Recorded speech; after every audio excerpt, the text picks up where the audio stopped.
Good afternoon, people. I'm here today with Neelu Chowdhury, who's going to share her shocking story in regards to the murder of her niece in an NHS hospital.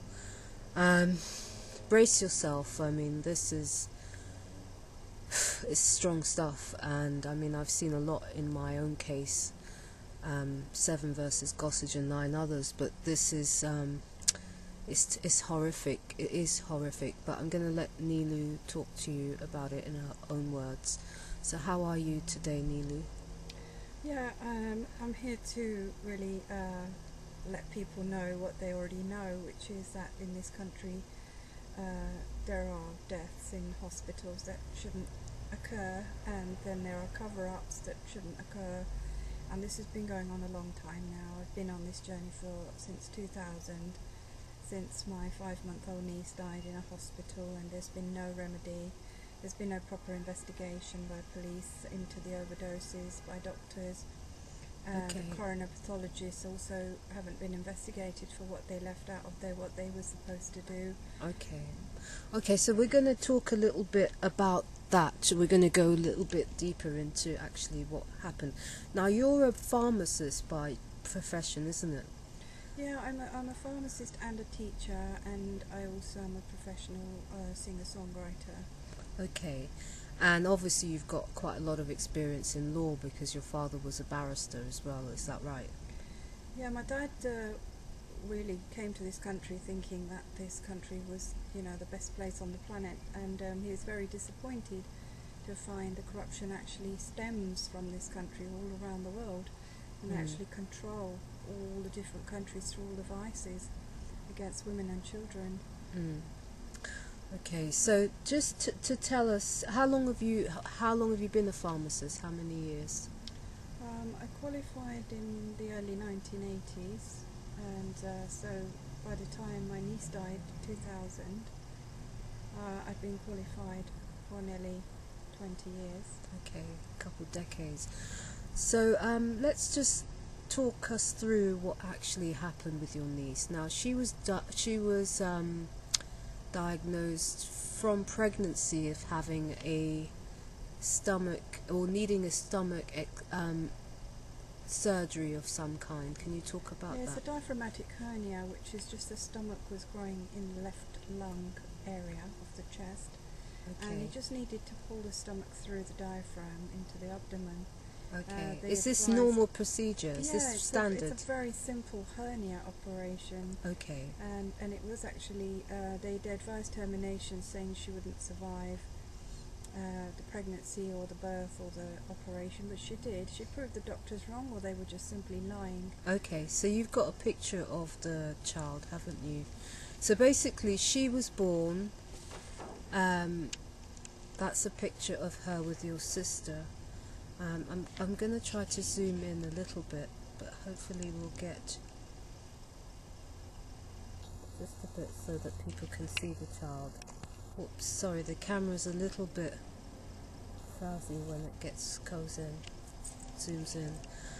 Okay, so that's her at the age. How old was she in this picture? This is just a couple of days before her death. Okay, and can we just see? Okay, so can we see it says NHS murders, is that? So this is an article that was in November, in the Sikh Times, November 21st, 2002. Okay, and if you can just, whoops, I'm just going to come out here a bit. And I wanted to show at the bottom, if you can hold it up a little bit at the bottom, just so that people can see. So you had a public inquiry, is that right, into your niece's death? No, they denied the public inquiry, even though we had 12,000 signatures. They didn't give it to us. Okay, they didn't allow your petition to go through. You got 12,000 signatures for calling for a new investigation from the members of the members of the public. Yeah. Okay, so what actually took place? The child was born. She was in hospital at what age? She was in hospital from birth till 2 months. She Okay. was home for 2 months. Okay, and when she was home, was she well? Was she thriving? She was, absolutely normal baby. Okay. But just the only thing was a small amount of oxygen, Yeah. which was about reduced to quarter a litre per minute, Okay. or an eighth of a litre, and she needed continuous feeds while the stomach was still premature. Okay. All right. So basically, apart from this procedure, she was pretty much a healthy, normal baby. Is that correct? Yeah, she was cooing, smiling, wanting me to sing to her. She was having her daily bath, massage, and she loved her routine. She was smiling. Okay. And so the only thing was the home care team said that my sister should re-wash the disposable syringes. Okay. They cost about 10 pence each. She was needing one every hour for the continuous feed. And Okay. then the next thing is a GP gave an overdose for anitidine. Okay. But But- air doctors. Okay. So what I want to get into, because she was born on the same day as your birthday. Is that correct? That's right. Yeah. Okay. What was the date of her birth? 25th of May. Okay, 25th of May. And if you just talk She us died through... on her mum's birthday. She died on her mother's Yeah, it birthday. was also a Diwali day of the year 2000, so it was the end of the millennium day of the Hindu calendar. Oh my goodness, so there was a lot of... My sister had visions of her with Krishna okay, before she conceived and after she died. okay. So she's quite a special baby, really, isn't She's she? definitely And a linked special to spirit. Krishna. Yeah. Okay, so let's just talk about how her death actually came about. Sorry, there's an ice cream van in the background here. If you Well, hear this is that England. music, okay, yeah, just to prove that we're in In England. good old Blighty, as they say.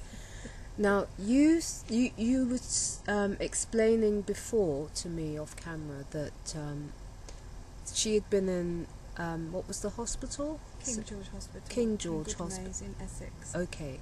Now, from your point of view and your family's point of view, you were of the belief that they didn't want to pay for her to have the surgery and to have treatment. Is that what you believe was the real crux of this whole Well, thing? with hindsight, I believe that the hospitals are running businesses, and if they find a baby is expensive, not necessarily ethnicity-wise, but any baby that's expensive would be shortlisted for some kind of a termination or an overdose or cover-up of the death.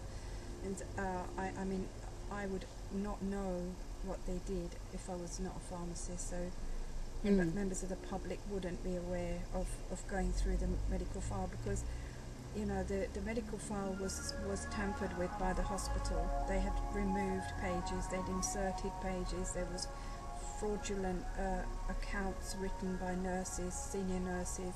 There were pages ripped out by concerned nurses, and there was also the pathologist said that he did not have the medical file for the last 2 weeks of her life.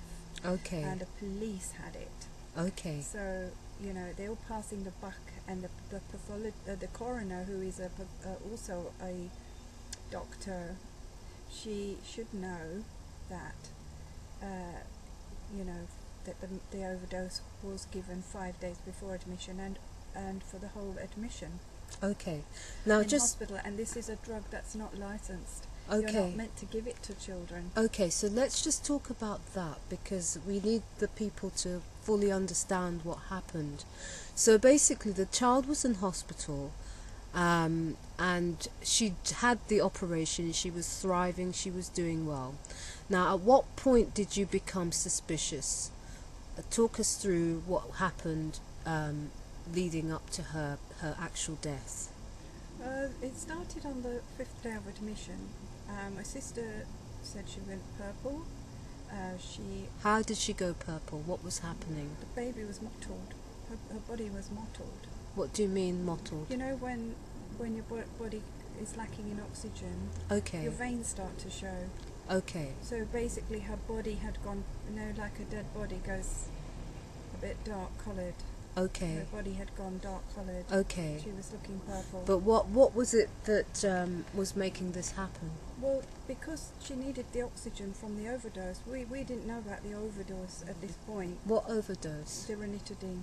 Okay, so this is what I'm trying to get to. If you can explain. On the 26th of September 2000, the GP prescribed 150 milligrams of ranitidine instead of 3 milligrams. Now the hospital 150 milligrams, instead of 3 milligrams, yeah, and gave it to this tiny baby. to the baby, an adult dose. Oh my God, that's horrific. Yeah. And so at that point, made her go purple. That made her oxygen requirements go up because it affects breathing. Okay. And we didn't know why that had happened. And did you detect that as a pharmacist? No, I wasn't involved. I wasn't involved because I wasn't very well. I was actually on chemotherapy myself. Oh, okay. I'm sorry to hear that. Yeah. So I wasn't aware, and I wasn't really, aware of the day-to-day things. But obviously, I went to see her in hospital, and that on the 5th day was when I realised there's a problem, and I wrote a letter to the chief executive to say that what they'd done, the doctors had been disconnecting the oxygen. The senior doctor consultant was disconnecting it, and my sister was reconnecting it. Okay, so stop there. You're telling us here that they were deliberately disconnecting the oxygen of your niece. Yeah. Okay, and why were they doing that? They'd made a decision. The budget holders seemed to have made a decision to that the junior doctors were being told what to do, which was outside what they're meant to do. Okay. And there seemed to be a parallel running.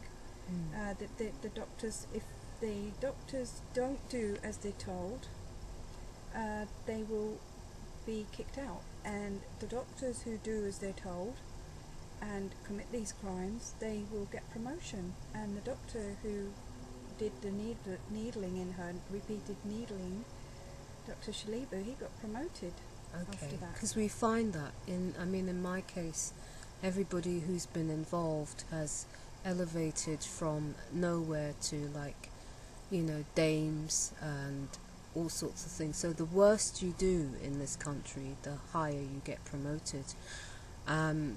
Okay, so we're gonna just tell us a bit about, I really want to get people to understand the real horror of this situation. Now, you were saying that the doctor was needling the child. Now, he had given her 150 milligrams instead of 3 milligrams, which is the required amount for a child that small, obviously. And at what point did you notice that she was going purple and that something really dodgy was going on? Well, I was only going by what my sister was telling me, because she was actually living with the baby in the cubicle. Okay. This cubicle, they didn't have, she should have been in intensive care, and if she wasn't, she was just put in a cubicle. Okay. And then they said that because she was not in the intensive care, this cubicle was not supposed to have the oxygen. But why was she not in the intensive care? And why was my sister having to provide the intensive care?